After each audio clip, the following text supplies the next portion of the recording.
Your parents were not anxious enough to have you learn. They preferred you to put you to work on a farm or at the mills. तुम्हारे parents क्या चाहते थे? हमेशा हमेशा ये चाहते थे कि तुम पढ़ो नहीं, लेकिन पढ़ने की जगह पे तुम उनके लिए फार्म्स के अंदर काम करो या फिर मिल के अंदर काम करो। ऐसा तुम्हारे पेरेंट्स चाहते थे। So as to have a little more money, जिससे थोड़े ज्यादा पैसे तुम कमा पाओ। एंड आई, मेरी बात करूं तो, यानी टीचर अपने आप को भी ब्लेम करते हैं। देखो क्या बोल रहे हैं वो, I have been also to blame, मुझे भी ब्लेम करना चाहिए।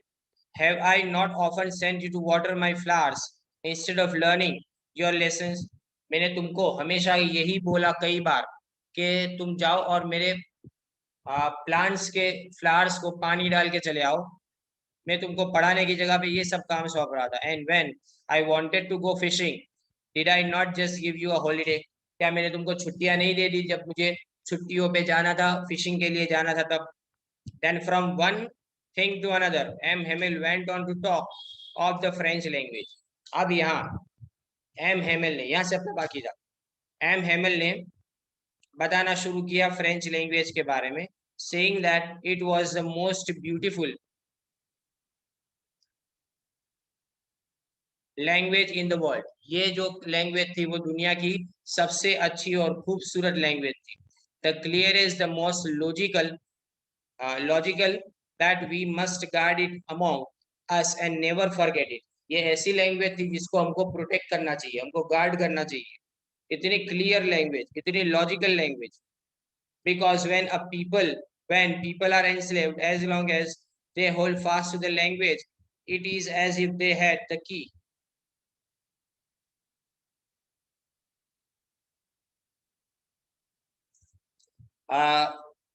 As long as they hold fast to their language, it is as if they had the key to their prison.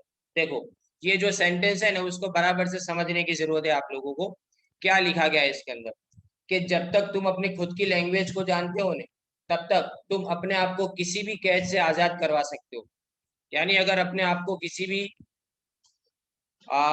Prison से आजाद करवाना हो, अगर किसी भी प्रिजन से अपने आप को आजाद करवाना हो, तो क्या चाहिए तुमको? तुमको कम से कम अपनी एक लैंग्वेज बोलनी और लिखनी आनी चाहिए। तो अगर किसी इंसान को अपनी लैंग्वेज आएगी तो उस लैंग्वेज के साथ में वो कभी भी किसी भी तरह के बंधनों से आजाद हो सकता है। लेकिन कैसे? सवाल ये होता है कि यहाँ पे तो बोल दिया, कैसे? तो देखो, एक दूसरे के साथ में बात करने का जरिया क्या है? अपनी लैंग्वेज, राइट? तो अगर कोई भी रिवॉल्यूशन चलाना हो, तो उस रिवॉल्यूशन चलाने के टाइम पे तुमको आना क्या चाहिए? लैंग्वेज, जिससे तुम लोगों से बात कर पाओ।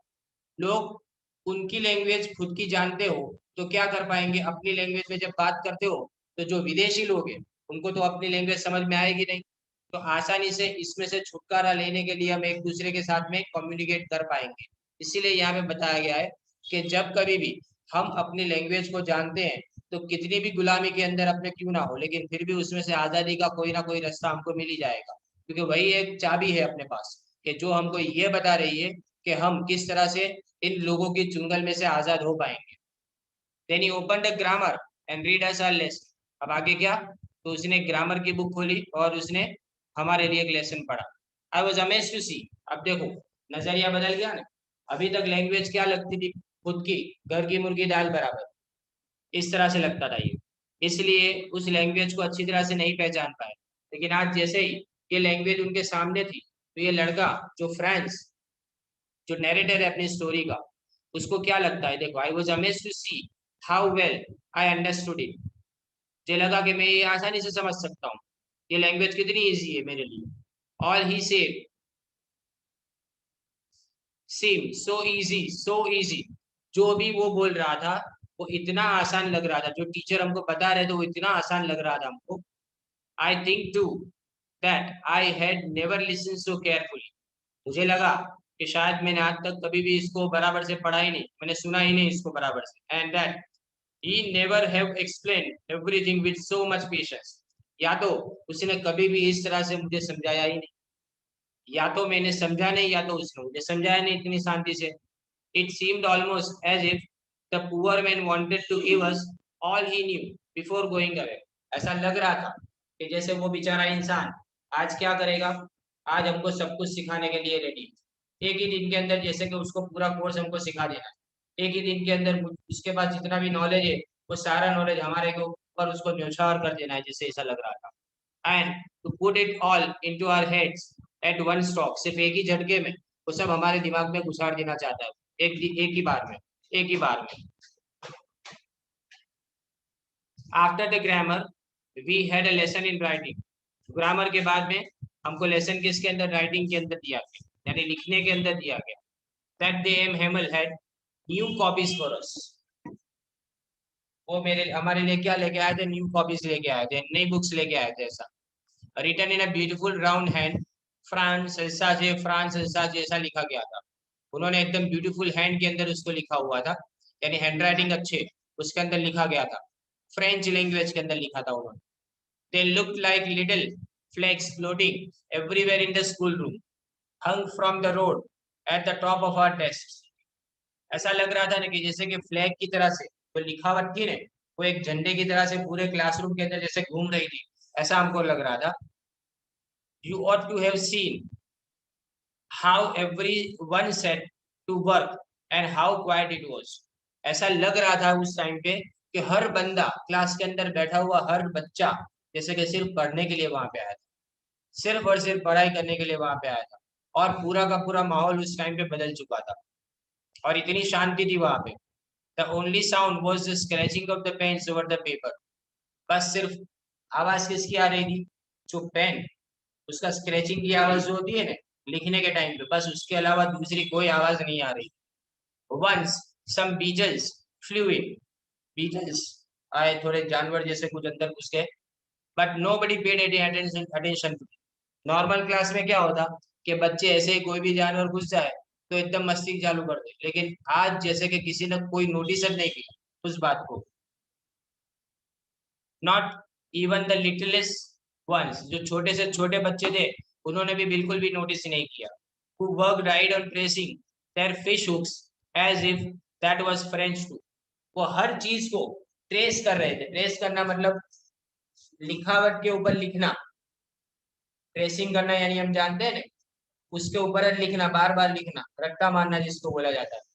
तो वो काम कर रहे थे, जैसे वो भी उसके लिए एक बंदगी ना, उन बच्चों के लिए इस तरह से वो लोग काम कर रहे थे। On the roof the pigeon stood very low, और रूफ के ऊपर वो कबूतर की आवाज आ रही थी। And I thought to myself, will they make them sing in German even the pigeons। अब देखो बच्चा क्या सोच रहा है कि जैसे जर्मन लोगों ने यहाँ पे अटैक करने के बाद में ये पूरी जमीन को अपने नाम कर दिया और यहाँ पे जो लैंग्वेज थी उस लैंग्वेज के ऊपर अपना कब्जा जमा दिया, तो वैसे ही क्या ये कबूतरों की आवाज के ऊपर भी अंकुश लगाएंगे, कोई कंट्रोल करेंगे या नहीं करेंगे? ऐसा जैसे कबूतरों को भी बोलेंगे कि तुम भी जर्मन में गाओ, ऐसा हो सकता है? ये ऐसे क्वेश्चन इसके माइंड में आते हैं। When I looked up from my writing, I saw M. Hamel sitting motionless in his chair and gazing. First said one thing.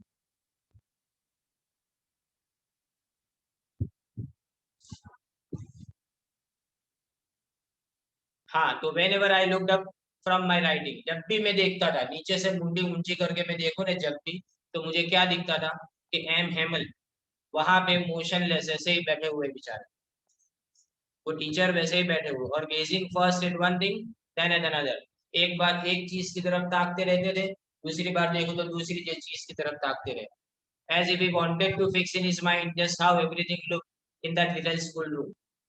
जैसे कि उनको ही नजर भर के सब चीजों को देख लेना था, उस छोटे से क्लासरूम के अंदर जितनी भी चीजें थी ने उसको ध्यान से देख रहे थे, उसको बराबर ताक ताक के देख रहे थे, जिससे कि यहाँ की हर मेमोरी को वो बाद में हमेशा के लिए याद कर पाए।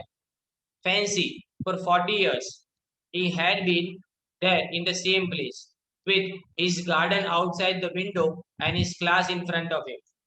उसके सामने क्लास था, 40 साल से यहाँ पे पढ़ा रहे थे वो, और 40 साल से वो इसी जगह पे बैठ के पढ़ा रहे थे। दूसरी बात कि बाहर विंडो के बाहर देखो तो उसका गार्डन था जो उन्होंने डेवलप किया हुआ था पूरा। Just like that, only the desks and benches had been worn smooth. The walnut trees in the garden were taller, and the hope vine that he had planted himself twine about the windows to the roof. यानी मतलब जो vineyard के अंदर जो hope pine उन्होंने बनाया था वो थोड़ा ऊंचा चढ़ गया था। यानी 40 साल के अंदर क्या डेवलप हुआ था, तो जो वॉलनट ट्री था वो टॉल हो चुका था, जो स्मूथ हो गई थी बेंचेस सब वो डेस्क स्मूथ हो गई थी। कारण क्या, बार बार घिसे उसके ऊपर लिखने वाले लिखेंगे तो उसके ऊपर की जो सरफेस है ना वो थोड़ी स्मूथ हो गई थी। यही सब चेंजेस उसकी लाइफ के अंदर आए थे। बाकी तो वही क्लासरूम था, वैसे ही बच्चे थे जिसको वो 40 सालों से यहाँ पे पढ़ा रहा था। How it must have broken his heart to leave it all. कितना उसको दुख होता होगा कि उसको एक झटके में ये क्लास अब छोड़ के जाना पड़ेगा। Poor man to hear his sister moving about in the room about packing their trunks. उसकी बहन ऊपर के रूम के अंदर क्या कर रही थी, अपना पैकिंग कर रही थी, सब यहाँ से समेट रही थी वो। For they must leave the country next day, को ये कंट्री छोड़ के अब जाना पड़ेगा। But he had the courage to hear every lesson to the very last। लेकिन उसके अंदर हिम्मत थी, इस बात की हिम्मत थी कि वो हर बच्चे का लेसन बराबर से सुन रहा था। उस टाइम हर बच्चे को बराबर ध्यान से सुन रहा था। After the writing we had a lesson in history. Writing के बाद में हमको हिस्ट्री का लेसन दिया गया। And then the baby standed there पा बेबी बोबू अल्फाबेट्स तो चैंट करते हैं ना वो इस तरह से। Down there at the back of the room all hoser had put on his spectacles। जो लास्ट बेंच के ऊपर गांव के बूढ़े लोग बैठे थे उसमें से जो ओल्ड होजर था उसने क्या किया, अपने स्पेक्टिकल्स को साइड पे रख दिया था। Holding his primer in both hands, दोनों हाथों के अंदर उन्होंने अपनी जो सबसे पहली किताब थी वो अपने हाथों में थामे हुए थी। Spell the letters with them, वो इतने छोटे छोटे बच्चों के साथ में वो खुद भी बोल रहा था, गा रहा था। वो अल्फाबेट जो गा रहे थे ना बच्चे उसके साथ में वो भी रिपीट कर रहा था। तब you could see that he too was crying। ऐसा दिख रहा था कि जैसे वो रो रहा है, उसको भी दुख हो रहा है इस बात का कि वो पूरी जिंदगी में कभी भी ये लैंग्वेज सीख नहीं पाया। His voice trembled with emotion, थोड़ा इमोशन से भर गया था उसकी आवाज, और जब भी वो बोलता था तो उसकी आवाज के अंदर पता चलता था कि ये रो रहा है। And it was so funny to hear him that we all wanted to laugh and cry. उसको सुनता हुआ हमने जब देखा नहीं तो जब उसको सुना तो हमको लगा कि हमको हंसना चाहिए रोना चाहिए, समझ में नहीं आ रहा था हम क्या करें। हाँ, how well I remember it that last lesson. और देखो मुझे आज भी वही चीज उसी टाइम पे की बराबर से याद है। वो लास्ट लेसन जो हमारे टीचर ने उस दिन सिखाया था वो आज भी मुझे वैसे ही याद है। All at once the church clock struck 12। 12 बजे, 12 बजने की आवाज आई। ट्रक वो स्ट्रक 12 यानी चर्च के क्लॉक के अंदर। Then the Angelus at the same moment the trumpets of the Prussians returning from drill sounded under our Windows.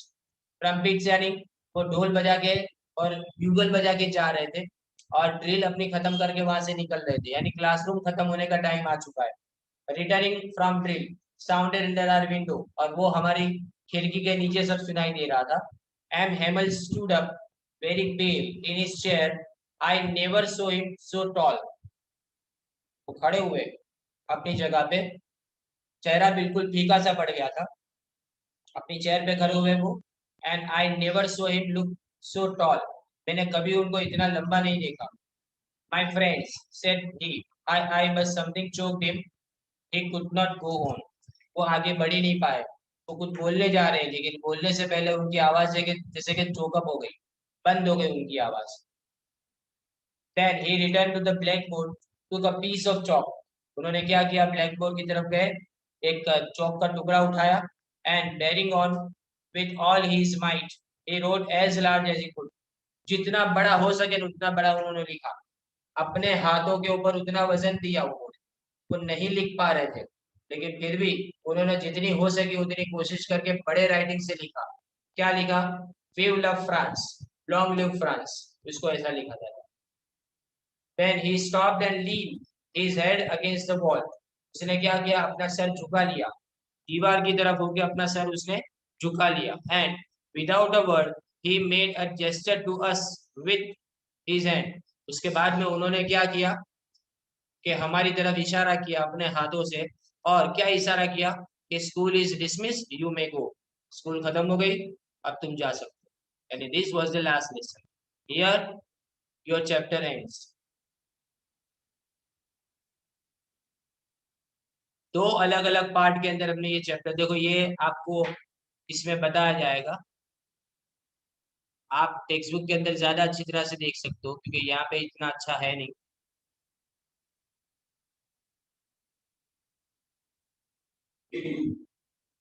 1870 से 71 तक का फ्रांस है ये। Remember one thing, this is not first world war, this is not second world war, उसके पहले के France के बारे में बात। उस वक्त भी लड़ाइयाँ होती थी। तो प्रूशिया ने फ्रांस को जीत लिया था, और प्रूशिया उस जमाने में क्या था, मैंने आपको बोला बेल्जियम का, और उसके बाद में जर्मनी और ऑस्ट्रिया, ये तीन अलग अलग कंट्रीज के को मिला के कुछ पार्ट जर्मनी का भी उसके अंदर आता था, लेकिन जर्मनी का रुतबा उस वक्त ज्यादा था, इसीलिए जर्मन लैंग्वेज सिखाने का ऑर्डर आया था यहाँ पे। तो देखो इसको अभी एक बार वापस नट शेल में देख लेते, समरी खाली सिर्फ थोड़ी लाइंस के अंदर देखे। लास्ट लेसन, अल्फोंसो डॉडेट जिन्होंने लिखा है ये, उस दिन स्कूल जब ये गया तो उसको लगा कि आज भी डांट पड़ेगी, क्योंकि उसको लगा कि एम हेमल आज पार्टिसिपल का जो लेसन उन्होंने उनको उन्होंने दिया था वो ये कंप्लीट नहीं कर पाया। वैसे भी उसको ये सब्जेक्ट अच्छा नहीं लगता था, फ्रेंच उसको बिल्कुल अच्छा नहीं लगता था, और खास करके टीचर बिल्कुल अच्छे नहीं लगते थे कि टीचर बड़े स्ट्रिक्ट थे इसकी वजह से। तो वो वहाँ पे टाउन हॉल के पास से निकला, तो वहाँ पे लोग इकट्ठा हुए थे, कुछ पढ़ रहे थे, और आगे देखा उन्होंने तो वहाँ पे एक जो आदमी था, उन्होंने बोला कि भाई कोई जल्दी जाने की जरूरत नहीं है, तेरे पास प्लेंटी ऑफ टाइम है। लेकिन फिर भी वो भागता हुआ क्लासरूम के अंदर गया, क्लासरूम के अंदर देखा तो ऐसा लग रहा था जैसे कि संडे मॉर्निंग है, यानी बिल्कुल शांति, कोई कुछ भी बोल नहीं रहा था। क्लासरूम के अंदर जैसे एंटर हुआ तो उसको लगा कमोशन के अंदर शायद उसकी आवाज हो जाएगी, लेकिन ऐसा हुआ नहीं। और टीचर ने उसको बोला कि जाओ तुम अपनी जगह पे बैठ जाओ, we were starting without you, हम तुम्हारे बिना ही शुरू कर रहे थे। और वो अपनी जगह पे बैठा, लेकिन उससे पहले वो क्या देखता है कि लास्ट बेंचेस के ऊपर उसके गांव के कुछ बूढ़े लोग भी वहां पे बैठे हुए थे, जिसमें से एक दो लोग अपने प्राइमर लेके आए थे, मतलब अपनी पुरानी किताब लेके आए थे जिसके अंदर वो सीखना चाहते थे। और अब उनको पता चला ये लड़के को कि क्या हुआ था, माजरा असल में क्या था कि ये जब ऑस्ट्री सॉरी क्रोएशिया ने जब फ्रांस को जीत लिया था, तो उसके बाद में उन्होंने फ्रांस की सारी स्कूल्स को ऑर्डर दिया था कि सिर्फ और सिर्फ अब जर्मन लैंग्वेज सिखाई जाएगी स्कूल्स के अंदर, और फ्रेंच लैंग्वेज बिल्कुल नहीं सिखाई जाएगी। तो आज उसका लास्ट डेट है ये टीचर का, एम हेमल का। एम हेमल जब भी जब एनुअल डेज होते थे या सुपरविजन डेज होते थे, तभी अपने नए कपड़े पहन के आते, तो वही कपड़े आज पहन के वो आए थे। और जैसे उनको लगा बच्चों को कि ये आखिरी दिन है, तो बिल्कुल शांति से वो पढ़ रहे थे। उन्होंने जब पढ़ाना शुरू किया तो पढ़ाने के टाइम पे सबसे ने अपने असाइनमेंट बोलने का शुरू किया। तो ये लड़के की भी बारी आई जो अपना नरेटर है, तो वो मुंडी नीची करके खड़ा रहा। तो उसके बाद में टीचर उसको डांटते तो नहीं है, लेकिन फिर भी वो अपने आप को भी कोसते हैं, उनके पेरेंट्स को भी बोलते हैं कि तुम्हारे पेरेंट्स तुमको फार्म्स के अंदर काम करवाते हैं, मिल्स के अंदर काम करवाते हैं, और पढ़ाई के ऊपर ध्यान नहीं देते। आज देखो तुम्हारी लैंग्वेज अब खत्म होने की आई। और दूसरी बात कि अगर किसी इंसान को कितना भी बंदी क्यों ना बना लिया जाए, लेकिन अगर उसको उसकी लैंग्वेज के साथ में छोड़ दिया जाए, तो उसके पास कम से कम एक चाबी रहती है कि वो कभी भी अपनी ये कैद में से आजाद हो पाएगा।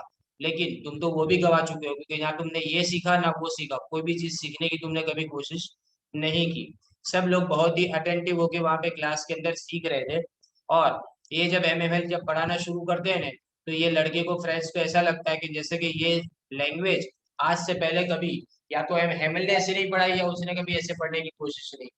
और उसको ये लैंग्वेज बहुत ही खूबसूरत लगती है, और लगता है कि ये लैंग्वेज उसको सीखनी चाहिए थी। और इसको बहुत अफसोस होता है कि अपनी पूरी लाइफ के अंदर कभी इसने सीरियसली इस लैंग्वेज को नहीं लिया। और एम एम एल उसके बाद में लास्ट में क्या करते हैं, वहां पे बोर्ड के ऊपर जाते हैं, और जब 12 बजने का बेल बजता है तो उसके बाद में वो खड़े होते हैं, बोर्ड के ऊपर लिखते हैं विव ला फ्रांस, ये लिखते हैं, उसके बाद में अपनी मुंडी नीचे करते हैं, और उसके बाद में लास्ट में बोल देते हैं कि स्कूल इज डिसमिस्ड। राइट। अब देखो इसमें बहुत सारे ऐसे जगह पे ग्रामर के सेंटेंसेस है जो मैं आपको एक के बाद एक पढ़ाने की कोशिश करूंगा अभी।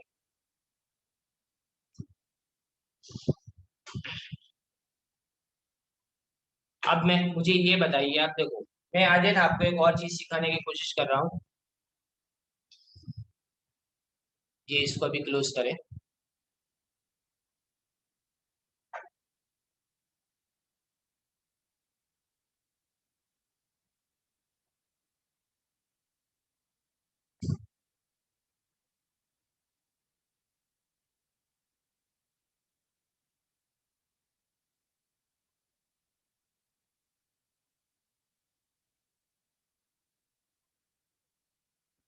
देखिए, आज आपको है ना मैं दो चीजें आपको समझाने की कोशिश करूंगा। एक तो तुम्हारा पास्ट टेंस और पास्ट परफेक्ट टेंस, ये दोनों टेंसेस का यूज कैसे करना है। अपने रेगुलर सेंटेंसेस के अंदर इसका यूज अपने जानते नहीं, तो कैसे करेंगे ये मैं आपको समझाऊंगा। देखिए,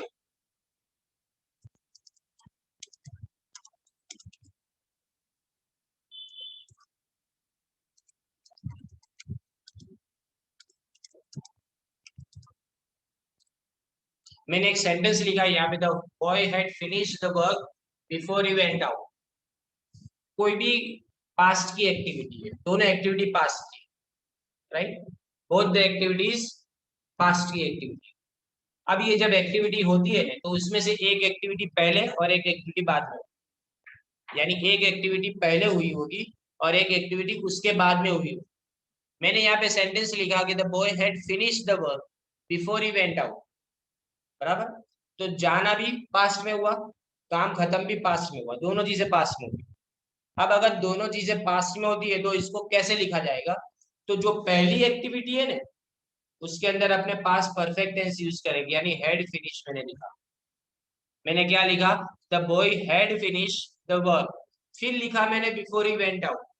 फिर मैंने सिंपल पास्ट टेंस को यूज किया। फिर मैंने क्या यूज किया, सिंपल पास्ट टेंस को। तो जब भी दो कंसेक्यूटिव एक्टिविटीज पास्ट में होती है और उसमें से जो पहली एक्टिविटी है उसके अंदर क्या यूज करेंगे, अपने पास्ट परफेक्ट यूज करेंगे। और रिसेंट एक्टिविटी के लिए अपने सिंपल पास्ट टेंस यूज करेंगे। बहुत सारे सेंटेंस में लिखते जा रहा हूँ, देखिए।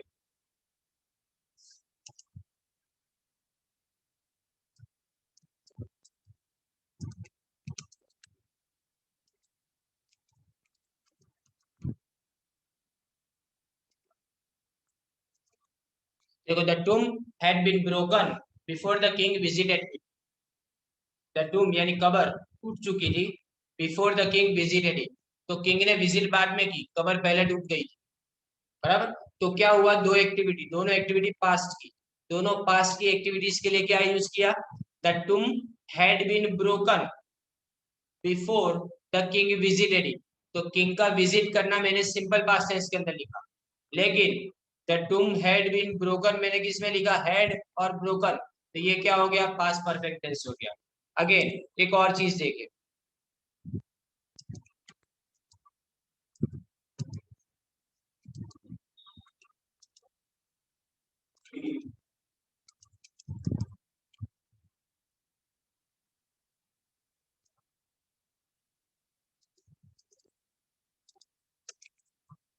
देखो, he had not given his assignment to the teacher and he left the class। क्या लिखा है, he had not given his assignment to the teacher and he left the class। तो क्लास बाद में छोड़ गया, लेकिन उसको पहले क्या चाहिए था, कि असाइनमेंट सबमिट करवाना चाहिए था। तो पहला काम उसका कौन सा था, असाइनमेंट सबमिट करवाने का। तो जब असाइनमेंट सबमिट करवाने की बात की, तो मैंने क्या लिखा, he had not given his assignment.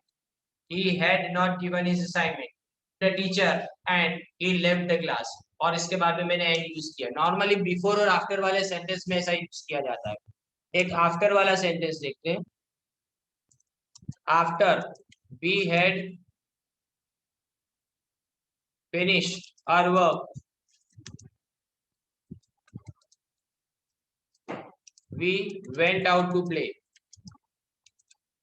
देखिए, after we had finished the work we went out to play, दोनों ही पास्ट टेंस, लेकिन काम खत्म होना पहले है, इसलिए उसमें मैंने हैड फिनिश लिखा।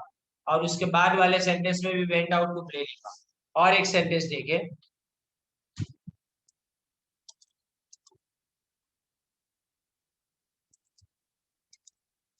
Nobody had attended the program, so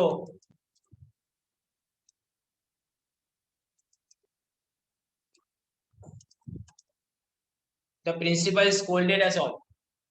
दो एक्टिविटी, स्कोल्डेड और दूसरा कौन सा, अटेंड करना।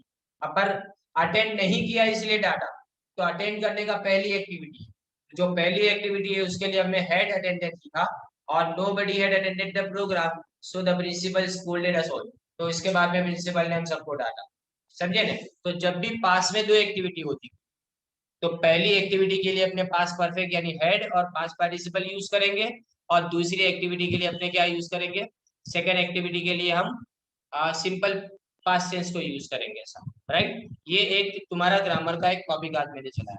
अभी जो मैंने आपको लेसन कंप्लीट करवाया ना, उस लेसन के क्वेश्चन आंसर को कल अपने डिस्कस करेंगे। जितने भी क्वेश्चन आंसर थे वो सारे क्वेश्चन आंसर को डिस्कस करेंगे, और एक पोएम में कल आपको चलाऊंगा, वन पोएम, एक पोएम में आपको चलाऊंगा। ये जो पोएम होगी ना, वो आपकी इसी चैप्टर यानी सॉरी इसी टेक्स्ट बुक के अंदर, फ्लेमिंगो के अंदर, माई मदर एट 66, छोटी सी पोएम है वो चलाऊंगा, और उसके बाद में उसके क्वेश्चन आंसर भी अपने साथ में डिस्कस करेंगे। क्वेश्चन आंसर डिस्कस हर चैप्टर को कंप्लीट करने के बाद कराऊंगा।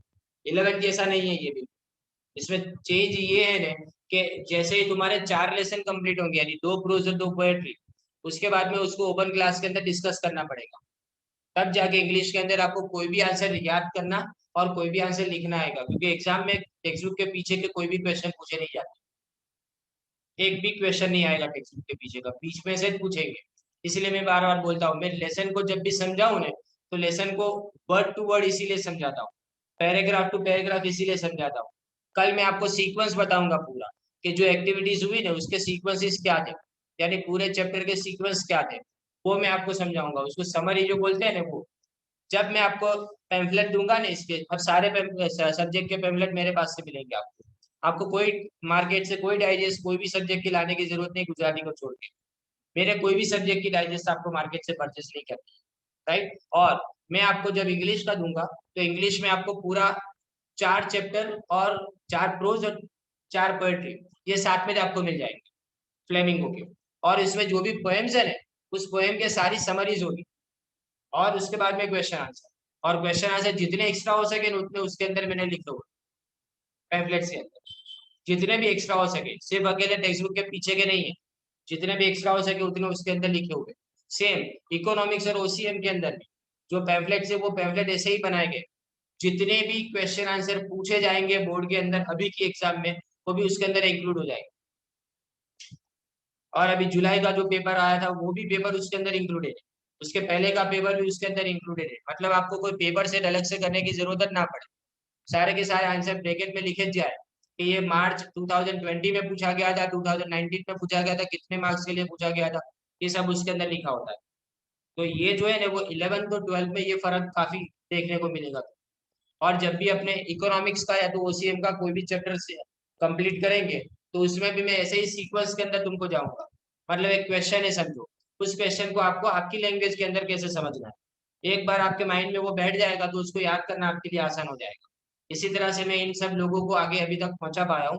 अदरवाइज क्या होता है कि 11 के अंदर अपने जैसे जैसे याद कर लेते हैं, जैसे जैसे समझ लेते हैं, पर अब जो है ना वो तुम्हारा ऐसा समझो कि मेरे लिए पहले दिन से ही 12th स्टैंडर्ड आपका शुरू हो गया था सेरेंडे से।